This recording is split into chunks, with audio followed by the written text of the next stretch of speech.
Hello everyone and welcome back to my channel. My name is Jen and today I'm going to be talking about my favourite fantasy books. If you have watched any of my videos before this one, you will know that fantasy is my favourite genre of fiction. It is probably the genre that I read the most of, and it is the genre that I come back to when I need to fall back in love with books. So over my 25 years, I have read quite a few fantasy books, and even though I've done various book recommendation videos with those fantasy books in, I don't think I've created a sole video just about my favourite fantasy books. So that is what I will attempt to do in this video. I was going to pick 10 because I feel like that's a nice round number, but I think I have 12 because I could not limit it to just 10. So these are my favourite fantasy books as of right now. A few of these books are ones that I have read more recently. However, some of them are books that I have read years ago and just have such a special place in my life and in my heart. And so the memory of those books fills me with such a love for them that they will still probably always be favourites for me, even if it's not perhaps a story I would pick up now. I'm also not going to go through this list in any order because I don't know if I can order them because they're all favourites. I would give all of these books 5 stars. So I'm just going to go through them in the order that I've got them stacked here on the floor. So if you haven't already, go and grab yourself a comforting warm drink, get cozy, and let's talk about some fantasy books. So the first book that I have in the pile is Daughter of Smoke and Bone by Laini Taylor. This is a young adult fantasy trilogy. I think there were 3 books. This story follows Karu, who is a 17-year-old art student in Prague. First of all, the Prague setting is brilliant. And also just very good for this time of year. I'm recording this video in November, so winter is about to approach, and I just remember this book feeling very cozy and wintry. So on the one hand, she lives her life in the real world, but she also lives her life in this other world with these creatures. And in particular, she is an errand girl to this monstrous creature called Brimstone, and she's also never known her family. She has been raised by these creatures in this other world, and so this is just the life that she knows. However, the doors that lead between the real world and this other world of elsewhere are beginning to close, and portals through these worlds, I believe, are becoming more few and far between. And so she's faced with this decision of, where does she truly belong? Is she going to choose the safety of her life in Prague as an art student, or is she going to explore more of this other world that she has only really scratched the surface of and is maybe a little bit more dangerous than she has grown up knowing? I also keep picking this up at the moment. It's probably been about 7 or 8 years since I read this book, but I keep picking it up at the moment, wanting to read it again, which I think is a sign of a very good book. I also really like Laini Taylor's writing style. I feel like she envelops you in her worlds in such a magical way. I think that's the best way to describe it. Her books are magical. Continuing on with the young adult fantasy, the next book on this list is one I've mentioned many times on this channel, and that is Poison Study by Maria V. Snyder. This is always going to be on my favourite fantasy books list because it is the book that got me into fantasy. I had read Harry Potter, I had read the Chronicles of Narnia, like those big fantasy series. But whilst those books made me love reading, I wouldn't say that they made me particularly love fantasy. They just made me enjoy reading those stories. Whereas I think this was the book that kicked off my love for the genre in particular. So this is the first book in what is now a 9-book series. So if you like this book, there is plenty more to read. But this book in particular can be read as a complete story on its own. I believe it was actually written as a standalone book, and then the publishers said to the author, where's the rest? I think it came out in that time where young adult books just came in trilogies. That was just the general procedure. So she made it into a trilogy. Then there is a spin-off trilogy, and then the last 3 books kind of go back to the main characters of this one. But this is a complete story on its own and can be read on its own. This story follows our main character, Yelena, and she, at the beginning of this novel, is in prison for murder, and the punishment for murder in this world is execution. So she's been in this prison for I think about a year at this point, and so at the beginning of the story she is dragged out from her cell and she believes that that is what is about to happen. However, when she gets dragged out of the cell, she is handed over to Valek, who is the commander of this land's right-hand man. He's kind of the main assassin, basically. And this guy tells her that she has 2 choices. She can either be executed, as was the plan, but the commander's food taster has actually just died from poisoning, and so there is a position open for the food taster of the commander, which is not a position anyone wants to do because many people tried to kill this commander of this land, and so she's kind of faced with, will I have an imminent death, or will I have a potentially slow and painful death, but at least it buys me some time. This story is in part Yelena's life as a food taster and what that entails, but it's also in part her remembering what happened to lead her up to the murder that she committed. I would highly recommend this one if you are quite new to fantasy or trying to get into it.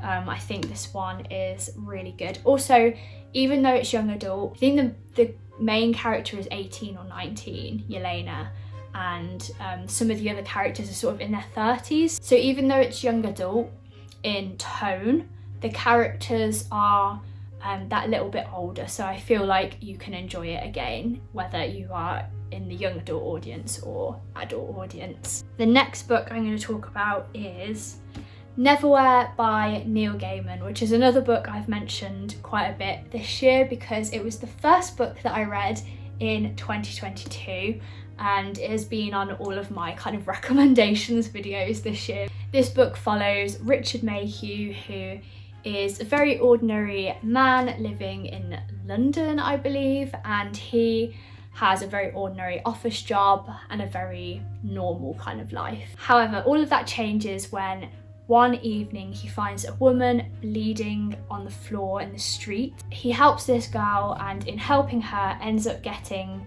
entangled in something that is going on in a different world called the London Below. And the London Below is this world that is beneath London, and it houses everything that has been forgotten or left behind in the real world. So for example, a tube station that has been closed down in London would then appear in the London Below. And the same goes for people. The people who slip through the cracks of society end up in this world, and what is valued in our world is seen as lower in the London Below. For example, rats are seen as kings, and people actually are the ones scrounging around and almost worshipping the rats. What I really love about this kind of fantasy is that it takes a very real issue. In this book, the issue of people slipping through the cracks in society, of homelessness, of just people getting forgotten and left alone. And it takes that very real issue, places it in a world that makes absolutely no sense and where nothing is like real life. And it makes that issue stick out like a sore thumb. And I love fantasy that does that, fantasy that is used to exaggerate something about our real lives. The setting is so unique and it's just brilliant storytelling. It was one where I just sat down, opened the book and powered through it in a day because I was so hooked in this world and in this story. The next book on this list is also one that I read this year, and that is A River Enchanted by Rebecca Ross. This was a surprising favourite. I think I had this one in my top 5 books of the 6-month mark in the year.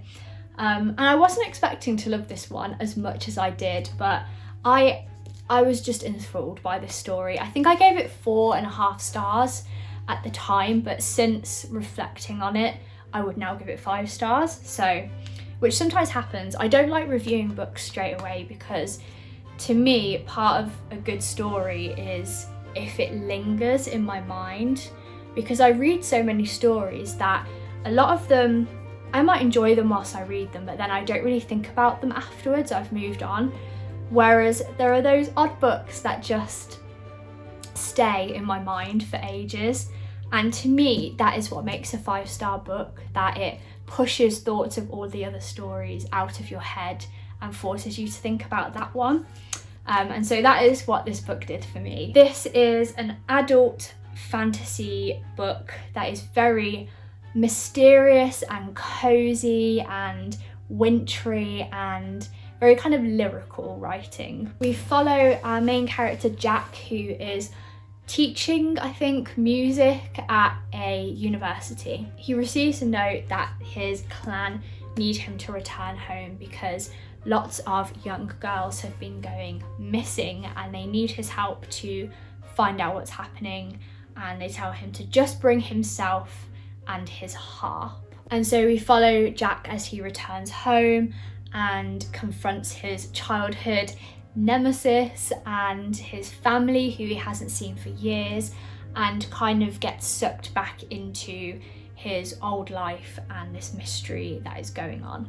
I absolutely love this book, which then leads me on to the next book, which is Dreams Lie Beneath, also by Rebecca Ross. This is one of Rebecca Ross's young adult fantasy books. I think that's what she's most known for, and A River Enchanted is her first adult fantasy. But after reading that book and loving it so much, I really wanted to pick up one of her other books, and this is her standalone fantasy story. Rebecca Ross is very good at creating fantasy worlds that are cozy and magical, but also very violent, and you wouldn't really want to live there, but you enjoy having a little visit in a story. In this book we follow the main character, Clementine. Clementine lives with her father in her town, and her father is the town's warden. In this world there is a curse that has been placed upon the land where every new moon, I believe,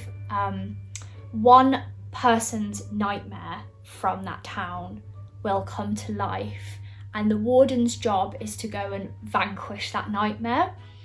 So the warden spends all month going around to every person, recording their dreams, keeping a log of every bad dream that everyone has in the town, and preparing themselves to which one is going to kind of come to life that month. And Clementine really wants to follow in her father's footsteps and become the next warden after him. However, there is a rule that if somebody else comes along to challenge the warden and compete to be the first one to fight off this nightmare, they can take the wardenship from that person. So at the beginning of this book, a man comes to challenge the father and ends up beating him in this battle and taking over the position, forcing Clementine and her father to have to leave and go to a new town. Clementine decides that in order to get her revenge on this man,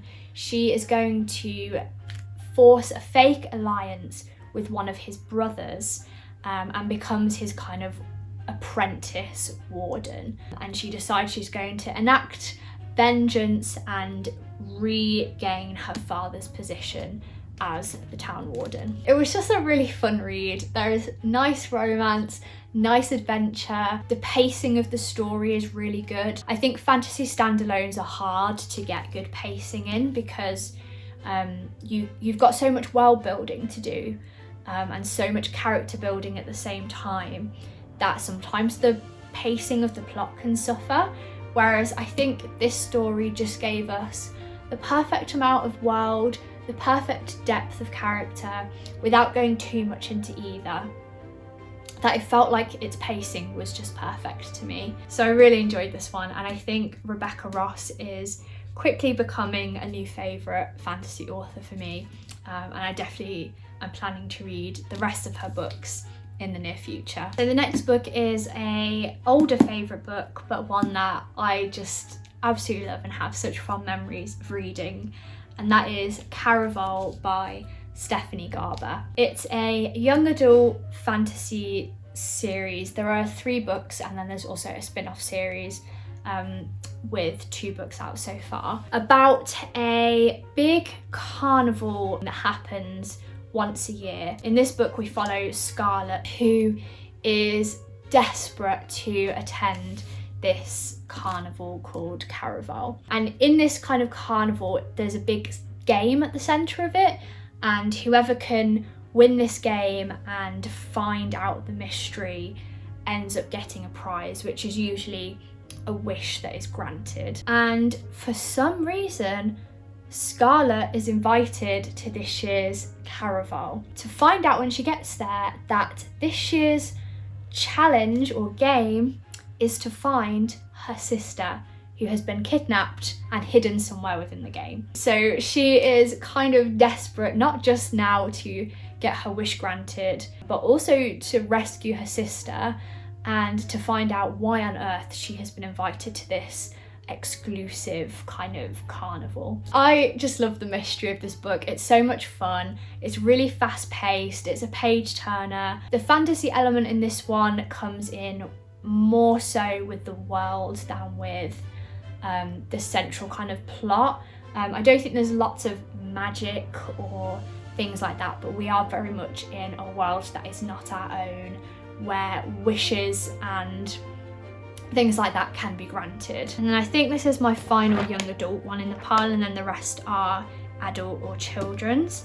And this is also one that I read a long time ago, but has always stuck with me as a favourite, and that is The Archived by Victoria Schwab. In this world there is a great vast archive, and when anybody dies their history is sent to this archive, so the people who kind of keep this archive can read people's histories. Our main character, Mackenzie, is the daughter of one of these keepers. However, when her dad dies, she is left alone with this burden of keeping these histories intact. But someone is going around and messing with these histories and altering them, and these histories are not supposed to be woken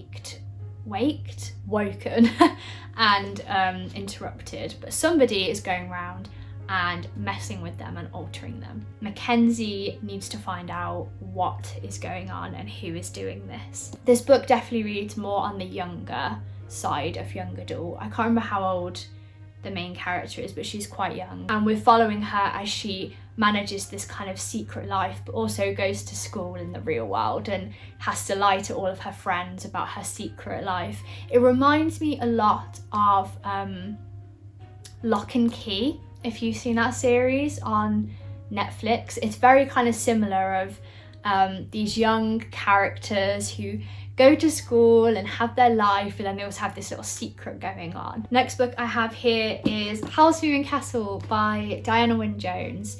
You guys knew this one would of course make its way into this video. Howl's Moving Castle is one of my favourite stories.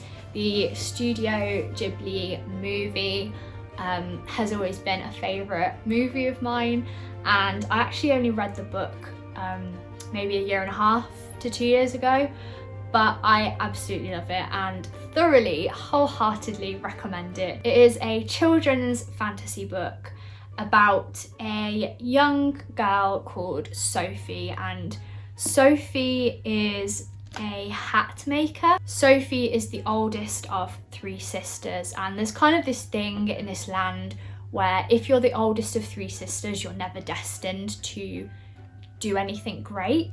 And so Sophie is brought up kind of believing that she's never going to achieve a lot, and so she gets kind of stuck in this family business of running this hat shop. However, she attracts the attention of the Witch of the Waste, who curses her to become an old woman. Her only way of breaking this curse is to find the wizard Howl, who is known kind of across her land for eating the hearts of young girls. But now that she's an old lady, she knows she's not gonna need to be worried, but he is the most powerful wizard of their land, and so she goes out in search of him and his moving castle. He lives in this castle that walks around on the mountain tops and has portals into other worlds, and she ends up becoming his cleaning lady in order to try and break this curse. If you have watched the movie but never read the book,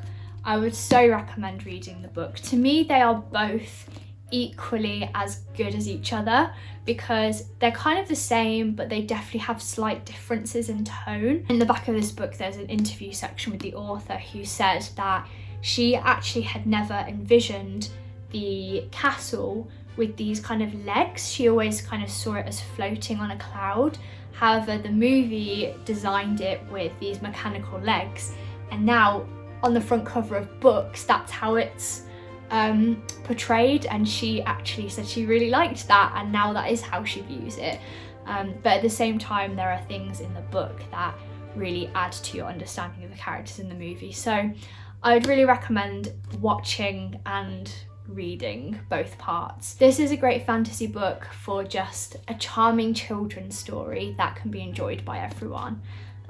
That's also very moving and touches on some really kind of poignant themes as well. The Buried Giant by Kazuo Ishiguro is one of my favourite books of all time. It's an Arthurian fantasy type story, so set in the time of the legend of King Arthur.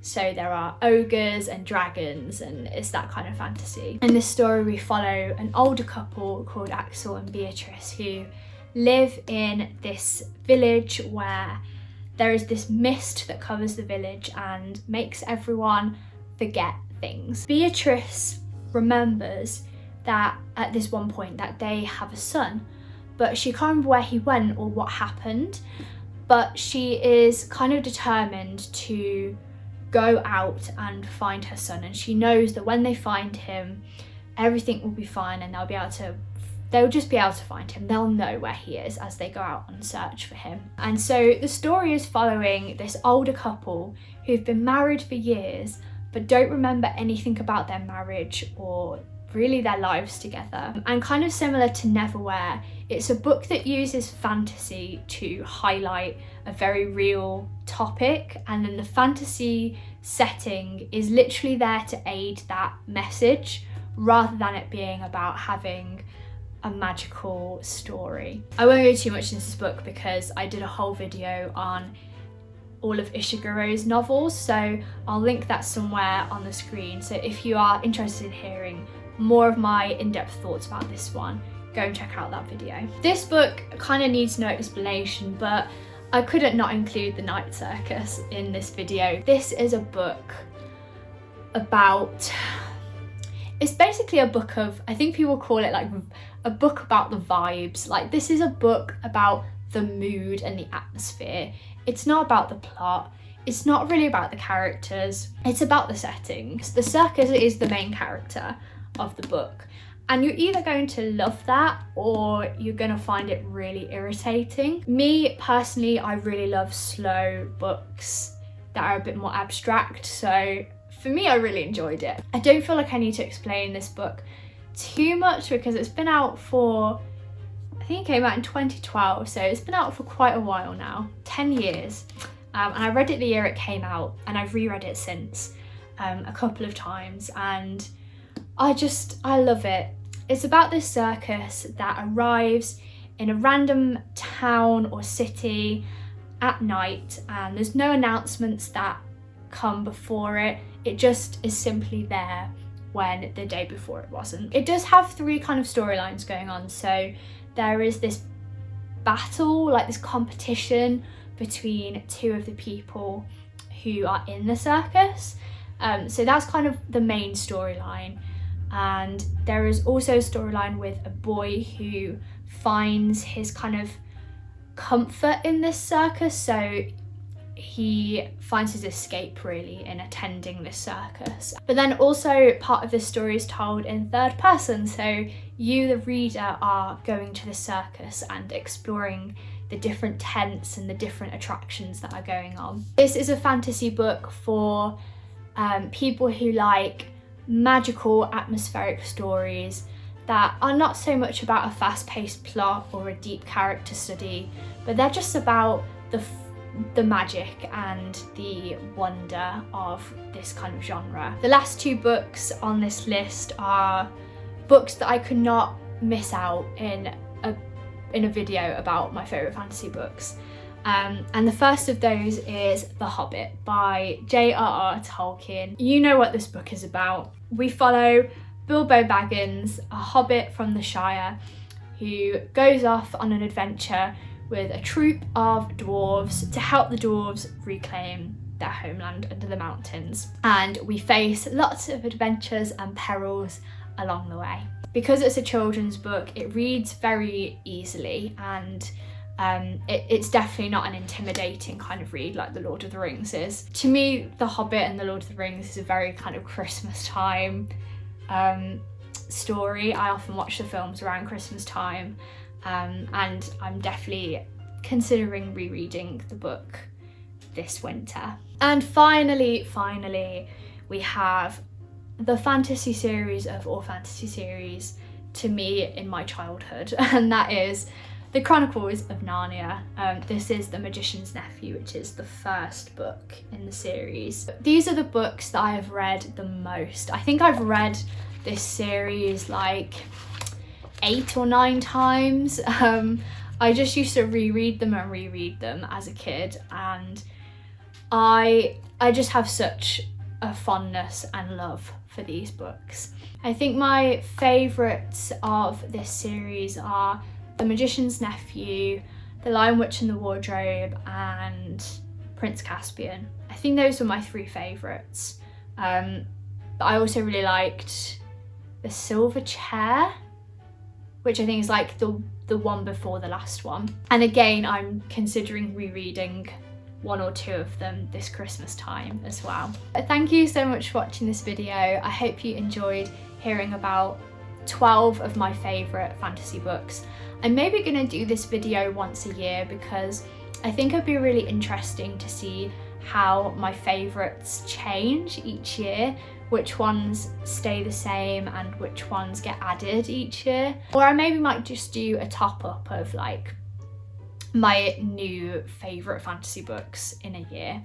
I also think fantasy is a great genre to pick up at Christmas time because it's already a magical time of year, and why not read a magical story to make it even more charming and wonderful and whimsical and cozy. So thank you so much for watching. Please let me know in the comments down below, what are your favourite fantasy books? Which books would you recommend for me to read? Thank you so much for watching. I hope you have a wonderful day or evening, whatever time it is where you are, and I'll see you very soon in the next video.